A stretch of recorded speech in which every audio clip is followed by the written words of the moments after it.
வணக்கம். குறள் வழி கதை. குறள் 18.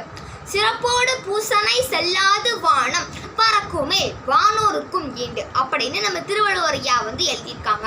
இந்த குறள்ல இருந்து உங்களுக்கு ஒரு கதை சொல்றேன். ராஜபதி அப்படிங்கிற ஒரு கிராமத்துல ஒரு பாட்டி இருந்தாங்களாம், வளர்மதி அப்படிங்கிற ஒரு பாட்டி.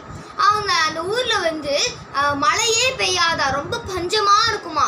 அப்போ அந்த வளர்மதி அப்படிங்கிற ஒரு பாட்டி பாடினாங்களாம், வானத்து ராசாவே மனமிறங்கும் புண்ணியரே, சோளத்து வண்டுகள்லாம் சோத்துக்கே வாடுறோமே, ஏத்து மீன் ஏறாதோ எங்க பஞ்சம் தீராதோ, குளத்து மீன் ஏறாதோ குழந்தை பஞ்சம் தீராதோ, சட்டியில மாக்கரைச்சி சந்தியில கோலமிட்டு கோலம் அழியலையே கொல்ல மழை பெய்யாதோ அப்படின்னு அந்த வளர்மதி பாட்டி பாடினாங்களாம். அப்போ சொன்னாங்களாம் அந்த பாட்டி, நீ இந்த மழை நாங்கள் பாடின பாட்டை கூட கேட்டு இந்த மழை வரலன்னா நாங்கள் இனிமேல் உடைய வழிபடவே மாட்டோம் அப்படின்னு சொன்னாங்களாம். சொன்னதுக்கு அப்புறமே மழை பெஞ்சிடுச்சான். நன்றி.